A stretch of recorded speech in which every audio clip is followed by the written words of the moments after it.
Good morning, everyone. It is Tuesday, July 19th. It is 9:09 a.m. Eastern Time. And let's go up in time frame. And let's get rid of some of this and we'll just start over with, oops, that's not what I wanted to do.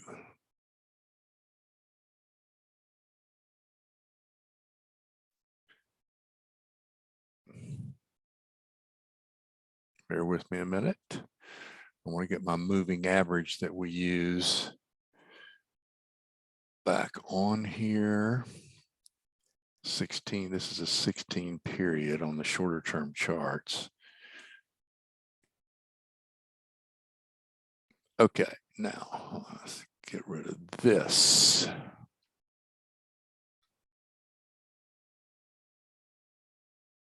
Now, yesterday we had a very deep retracement.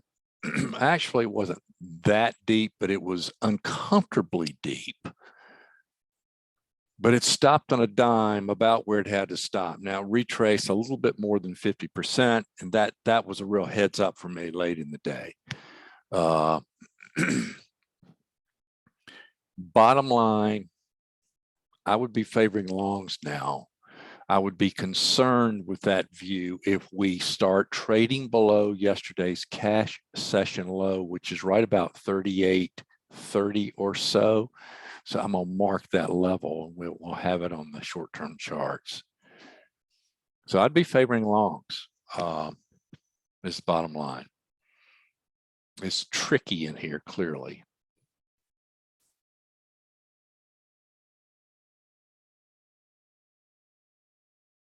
Okay, it's 9:31, cash market is open. This is yesterday's close, by the way, this blue line down here.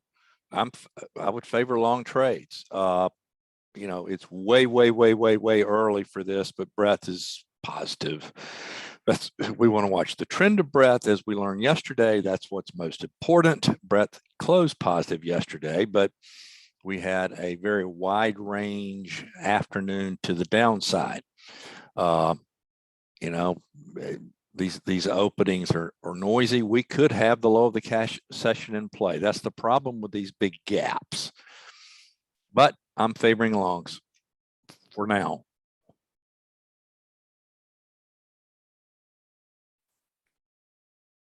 It's 9:54 and we're having the obligatory chop fest opening following a gap, of course. The Russell is right at yesterday's high. It would be very positive if the Russell can continue to show strength here.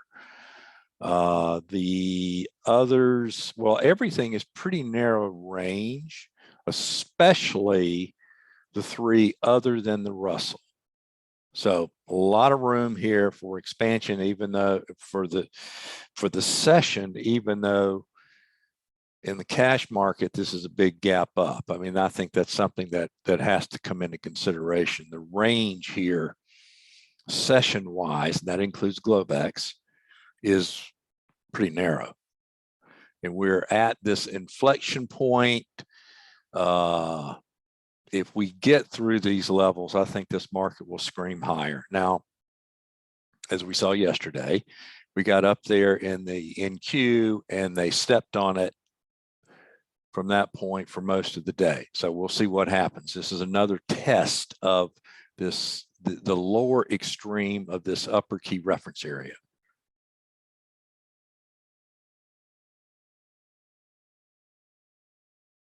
Okay, this is yesterday's cash high, 39.05. Now we've had this, we're having a total whip fest up and down. Yeah, I'm favoring longs at this point. My best guess is if you're long or want to get long, this is your immediate lean right here. So if you're long, I wouldn't, you know, if we come back in to take this out, then, you know, who knows what's going on. So I would favor longs immediately against this level.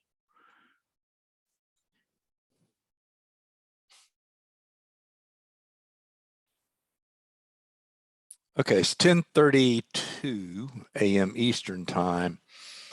This is yesterday's high, cash and futures. And if we get here, this is a major inflection point. Now, inflection points are levels from where you're expecting a sharp move. So we could blow through here and accelerate, or it could get funky and get some pushback in here. Wouldn't be too surprised to see pushback, but you can't rule out the increasing possibility of an acceleration through this level. Why do I say that? Well, the Russell is pressing into the upper extreme of its key reference area. It's sitting on its highs of the day. It seems to be dragging this market higher. The YM, all four of the indices are trading near their session highs. Now, so far, the reality is we really don't have a very wide range session working. So it's going to be really, really interesting to see what happens around here. You know, there are a number of possibilities, but this is an area where if you are long, you probably want to take some partial profit, or at least have a contingency plan, have a plan where, okay, if we hit this level, I'm going to start trailing, you know, some sort of pivot stop on part of my position. You know, we could accelerate, we could scream through this level. We'll see. You know, we're in a bear market, and the surprises have tended to be to the downside since the January high. That has to be acknowledged. Breadth is very positive. Breadth is plus 2100, and with an hour in to the day session, that's a legitimate reading. Yesterday was sort of weird, you know, because breadth was positive most of the day, and then it sort of petered out in the end of the day as we had the waterfall decline into the close. But that's being entirely retraced here, which I think is also goes on the bullish side of the ledger. Whoever was selling that yesterday is underwater now. So, you know, there's increasing reason to believe that this thing could accelerate to the upside. Now, that said, I don't want to get stuck on my own narrative. So if we reach this level, do something to take partial profits or protect part of your position.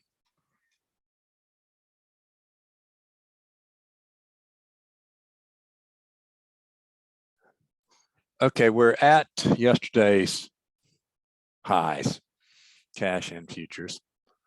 And as I said before, this is an inflection point. This is an area, and we're straight up.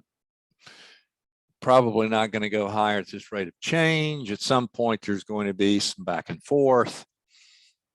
I'm not suggesting you dump your position. I'm trailing a really loose stop. I think the potential for this trade is very substantial.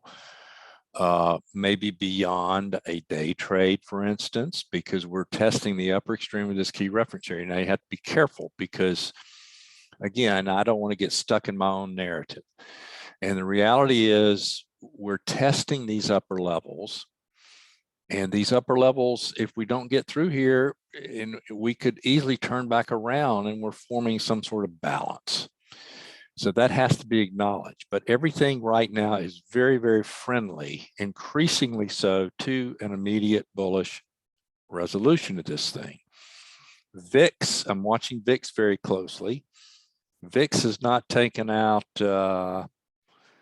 Monday's low yet, but it's declining as I'm speaking. That's fuel for the fire. That gives you some sort of insight into the possibility that this dealer hedging is going to be favorable and could add fuel to this rally. I've said this many times. I'm going to say it again. To me, there's nothing more valuable when you're trading than especially the stock index futures, is being aware of what everything is doing. When I say everything, all four, And when they're in sync like this is institutional buying. This is conviction. This is what you want to see. Now, you can see the ES is about to take out yesterday's high. The YM is lagging a little bit, and the NQ is lagging but catching up. So, you know, we are at, to me, this is a critical intermediate term inflection point. If we were able to continue and have a wide range day today and close above this level, I think it would be extremely positive on an intermediate term basis. And it would certainly mark yesterday's and then today's session lows, this area, as critically important to the intermediate term bullish case. So all of these things can help you in the various time frames you're trading, whether you are a day trader, whether you are a swing trader. Now, the lines you see, this was from the report this weekend. If we were to have a rally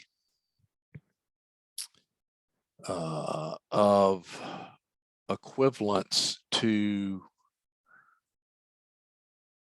recent rallies, you're looking at, well, this would be a double top. This would be about 8.86, which is roughly equivalent to this. The 9.87. Actually, these are not as good. Look at the levels and the cash charts that I sent over the weekend in the report. These are sort of, I was not as careful in these as constructing these as I was those. But the potential here, you know, above this level, you're in an elevator shaft all the way up to about 4150 at least. So again, I just finding incredible value in being able to be aware of where price is relative to the daily chart and where a given index's price is relative to the other indices.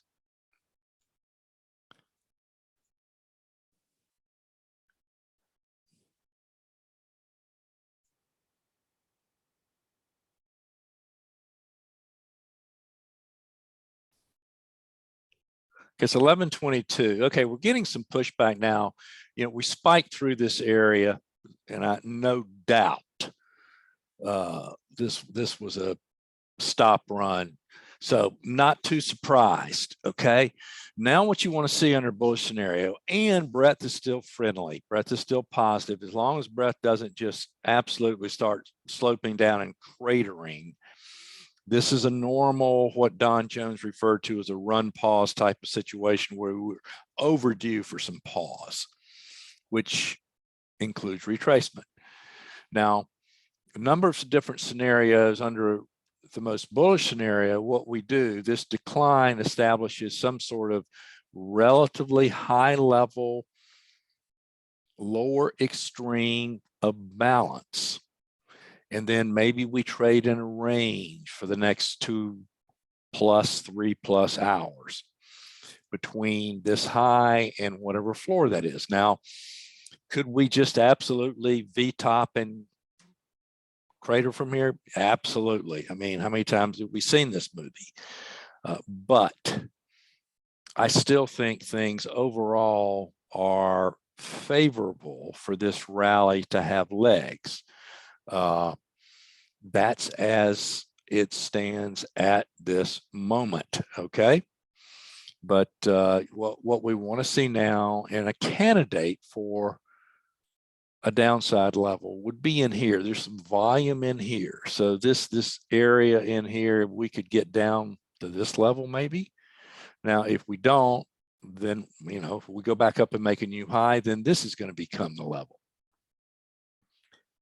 But that's the way the rest of the day under a bullish scenario should play out. I would still be favoring long trades. I would not be shorting this market. If you want to short this market, that's fine. But let the market begin making lower lows and lower highs before you do that. Otherwise, you're just throwing darts. You're just gambling. I'm not doing that, by the way, just FYI. Not that what I do and don't do always works out.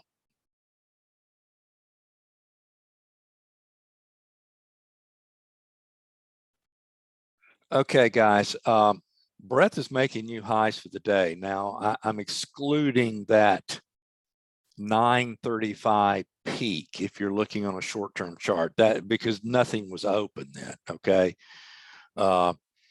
this is very positive. You know, they're just squeezing the hell out of shorts. They're giving them no relief. These pullbacks are very short, shallow, and short-lived. Now, you know, the Russell is about to take out its, what is this? June 28th high. So everything is in lockstep to the upside now. The NQ has taken out yesterday's high. The YM is right on the verge of taking out yesterday's high. The ES is above yesterday's high. So there's nothing, you cannot short this.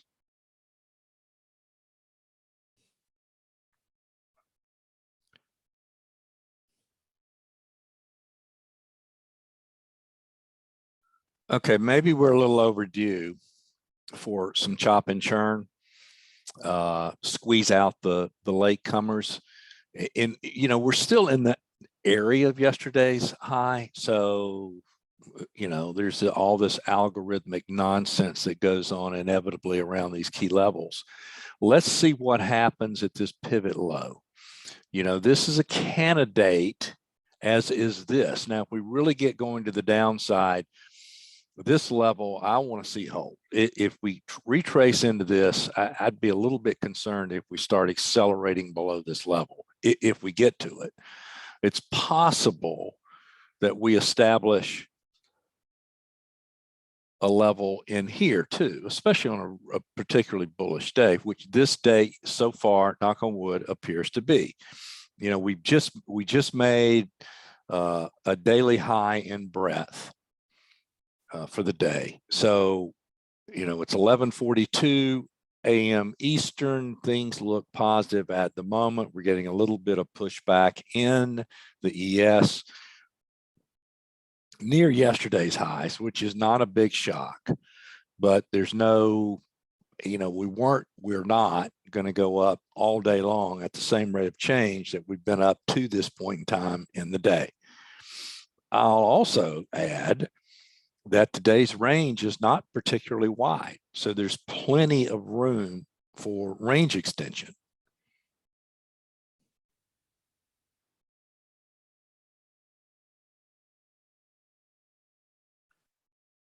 Okay, it's almost 12 p.m. Eastern. It's 11:59 a.m. About to be 12. Breadth has gone to a new high.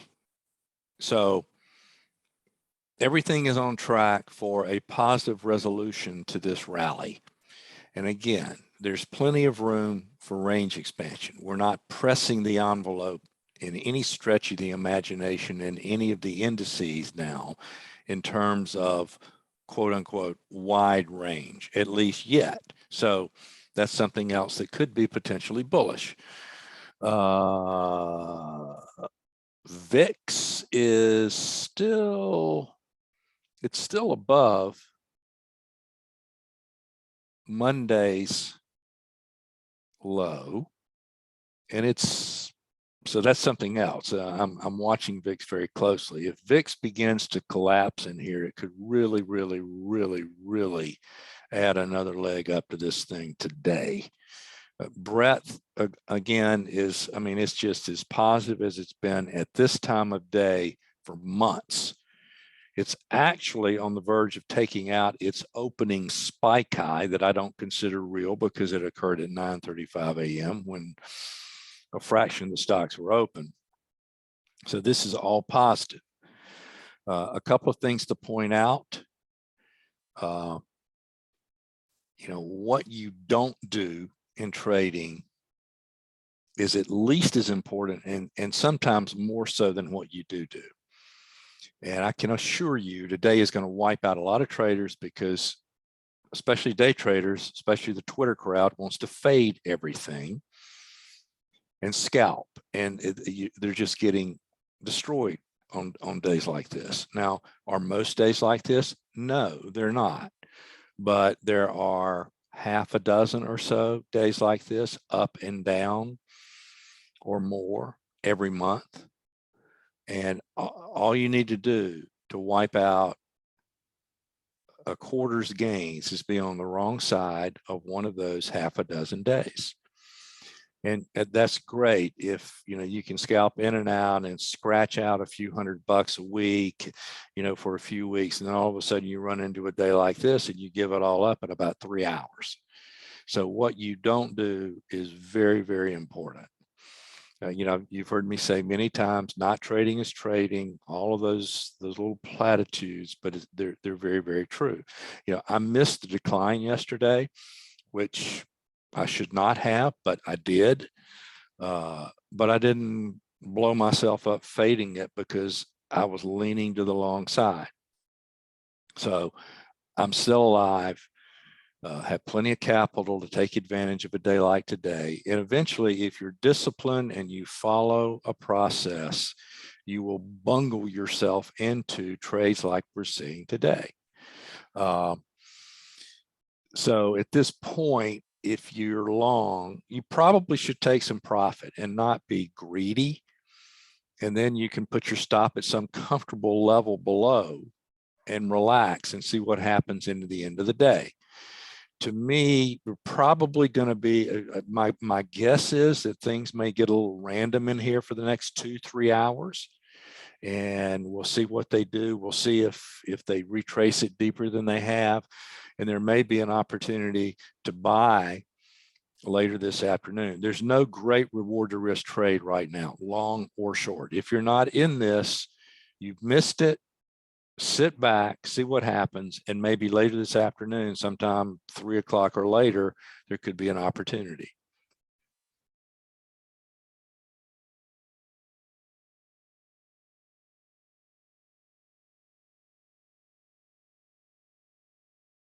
Okay, 12:13 p.m. I want to show you this chart. Now, this is the chart we keep. This is breadth, NYSE breadth underneath the ES. This is the cash session hours of the ES, so it doesn't include Globex.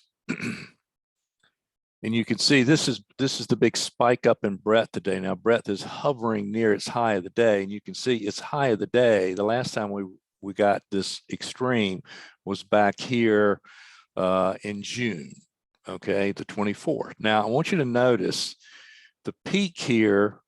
Let me do this right here in breadth, and then we went this much higher, and then we cratered. That's bear market stuff, right? Here we made a big peak, this very early in the day, right in here, and went a lot higher until, again, we cratered. So even if this is going to fail, what has happened at least recently is that we've gone higher, and let's just see by how much. From here to here, that was about 1.5%. This is going to be a little bit less, not quite 1%. And over here, about 1%. So if we were to go 1% higher here,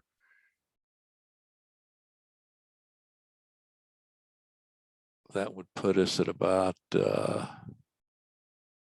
39. That would put us at the extreme of this upper balance area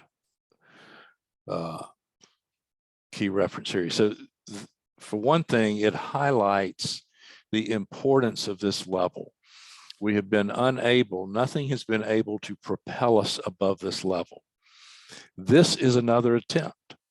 We sure don't want it to fail. If it fails, then you're probably looking at testing the balance area lows again. You know, I thought it was a good sign today that yesterday's decline stopped on a dime and we traded higher today. But there's still work to be done in terms of getting above this level. This has taken a lot of fuel to get from here to here in terms of breadth.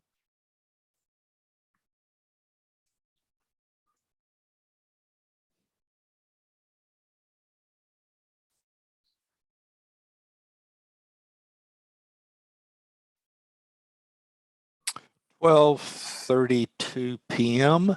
This should be a floor right in here. I don't want to see anything below this level personally. Longs. You know, we seem to be attempting to accelerate higher and another leg up. Breadth is about to make another high. All the indices are in sync. All, you know, I keep this 3-minute chart. I'll show you this. You know, I keep these different charts I share with you because I'm looking for perspective. That's what I'm an auction market trader. I trade market condition.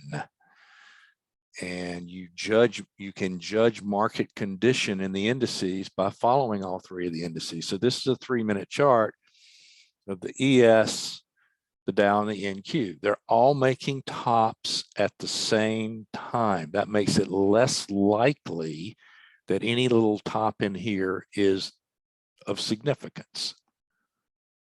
Doesn't mean it can't and doesn't occasionally happen, but it makes it less likely. Usually at pivot highs and lows intraday, you will have divergences among those three. You don't have that now. So that's confirming this higher high. The YM just took out yesterday's high. That's very positive. The Russell continues to show strength. The Russell is now testing. Is it traded above it? Can't tell if it's quite traded above the high of the 28th, but it's really close if it hasn't. The NQ also, you know, the next important level in the NQ. Well, there's a high at on the 8th, right where we are, but then above there, the high is of the 27th, and above the 27th, there's nothing for a long ways. So once again, at the moment, everything is confirming this price action to the upside. It's not something you want to be fading. Could we have some sort of air pocket to the downside? Sure, but good luck. If you're the one that catches that, you're just lucky. And the reward to risk here is not good. Now, if you're not long this, you really, you know, have to be careful, because could we double today's range? We could.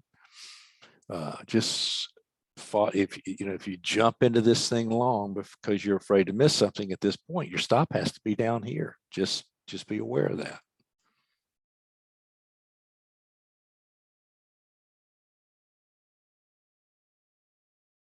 Okay, breadth is about as strong as it's been all day. Not quite, but close. This is beginning to look a little bit like it's blow-offish. I did no way in the world I would short this. I'm just pointing out I wouldn't chase it here either.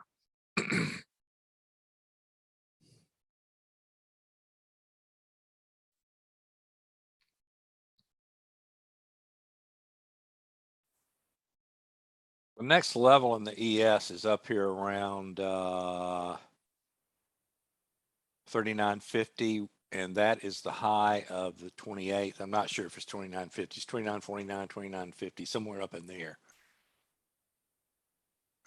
I'm not saying we necessarily go straight there. I'm just saying there's nothing at all between here and there in terms of anything objective that might cause some pushback. But this is quite extended in the super short term.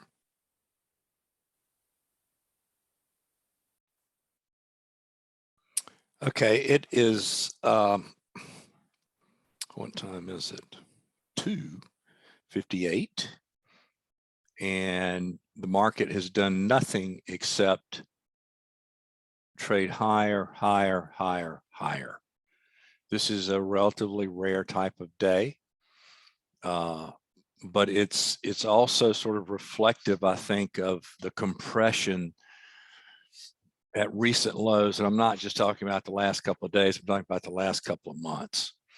So a lot of this is probably short covering, but it's going to get, increasingly, it could accelerate from here. As I've said, we're approaching, in my mind, what is the last line of defense, which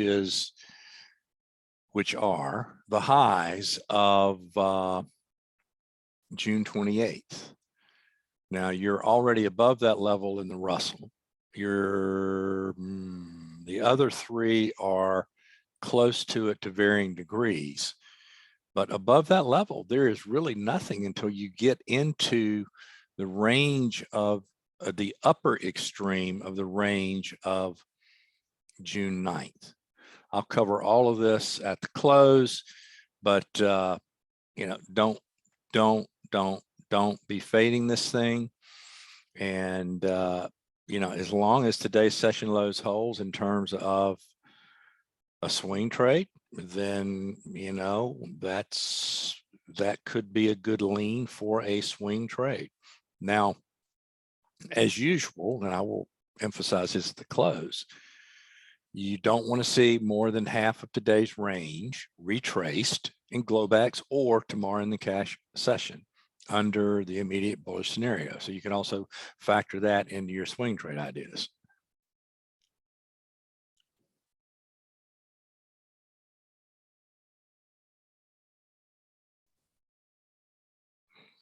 Okay, breadth is about to go to a new high for the day. So this market has a really, really good chance of closing on its high. And that high, it may be 39.50 or higher. If you're not in this, there is a lousy reward to risk. But if you said, Tom, you have to take a trade here, I'd go long because the odds are overwhelming, even if I'm buying right at the top before we have one of these air pockets to the downside, which, by the way, is overdue. Odds are favorable based on the momentum that we see higher highs above this price level right now. But again, that's not a great reward to risk trade. So if you're not in this, my advice is not to chase it. First and foremost, do not short it. That's just wrong.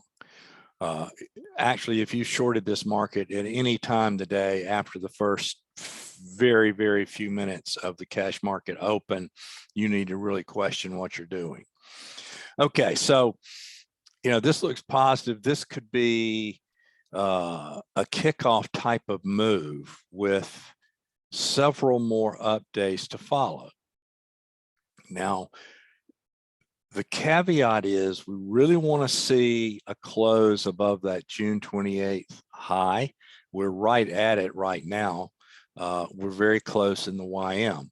The Russell, both the Russell and the NQ are above their respective highs of that time frame.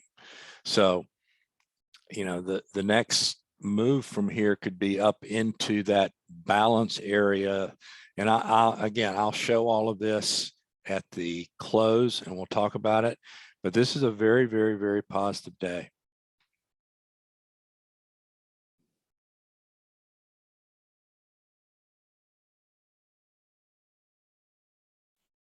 Okay, it's 2:50 p.m. Eastern time.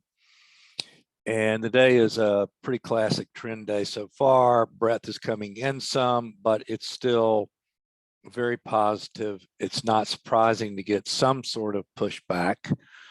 We're getting that. One thing I want to point out, these moving averages can be very helpful as a visual reminder of what the trend is. In particular, the 50 period, this is the 50 period moving average, this blue one, you can see exponential moving average here.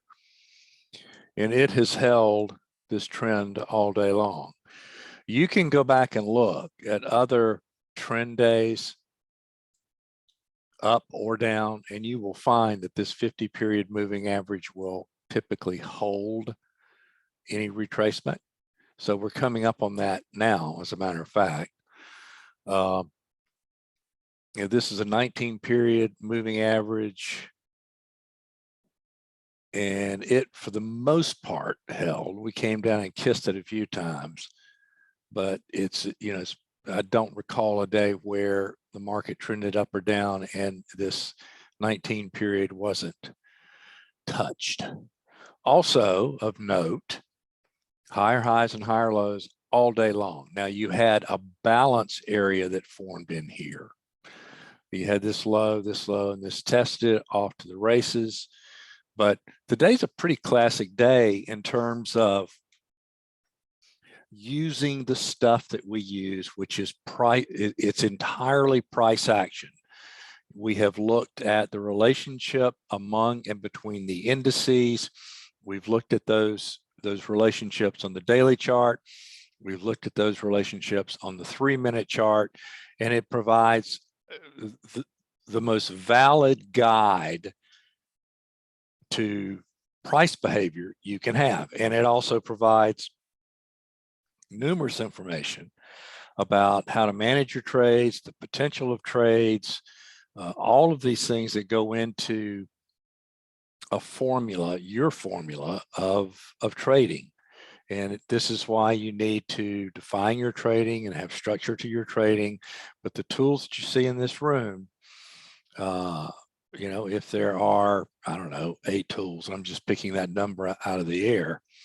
We can all use those 8 tools, but we will use them in slightly different ways depending on our risk tolerance, our account size, our experience level, our goals, all of these things. But everything that we use in here, and we use it very, very, very, very consistently, I think, can be used by anyone to construct a valid trade plan. So we'll see what happens here in the next hour and 8 minutes. And if I don't come back in before then, I will certainly come back in at the cash close.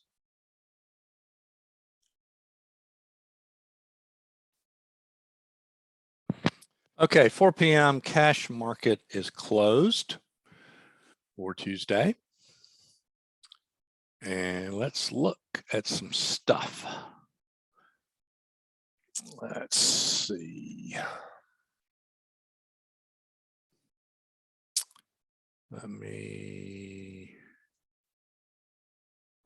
Okay, here we go. Here are the cash indices.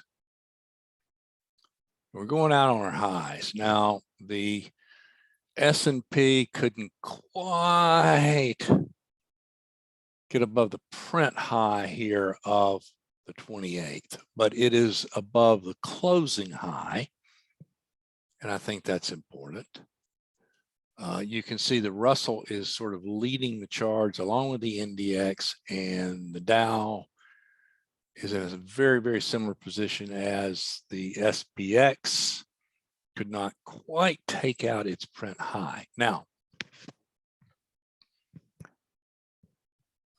here's the bottom line. It's to me, this continues to be bullish as long as we don't retrace deeply into today's range, meaning specifically any retracement holds at or above 50% level of this range. That's sort of a general guideline. It works really well. It actually worked this week.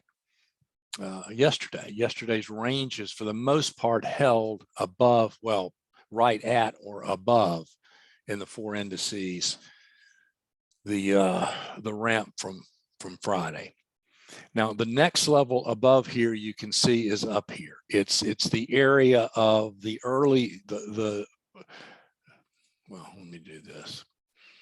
The late May, early June highs that form this balance area. Now I'm not saying we go there, but above the high of the 28th and the SPX, there is nothing objective of significance that could act as potential resistance. Now, again, there's no magic to this. It doesn't mean we don't trade to 4,000 and that's it, but it does mean from an objective perspective, using something that can be used consistently, there is no quote unquote potential resistance from an auction market structural perspective until we get up into this area.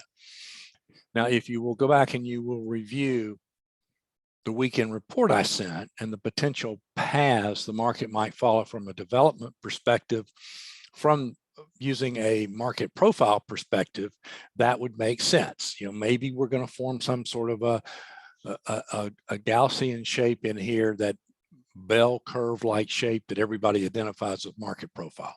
Now, it's also, we haven't taken this high out, so I would put this at the low end of the probability, but we could also stop on a dime here and form this. And both of those scenarios are outlined in the report that was sent out this weekend. So, well, all right, well, let's look at this while we're here. Let's look at breadth. And breadth is positive today. Now that's, yesterday was positive breadth, barely, but it was positive. So this is 3 consecutive days of positive breadth. That's very good. There's no rule that says you can't have 4 or 5. We haven't had 4 or 5 in a while. I think the most we've had consecutively is maybe 3 since, way back in March. In March, we had 4 consecutive days of positive breadth. So we shall see. I think my best guess is we're going to see higher prices. My best guess is we're likely to see this area in here before we get any sort of another bout of real selling. And again, that's immediately predicated on today's ranges holding substantially on any attempt to retrace in Globex or tomorrow in the cash session. You guys have a wonderful evening.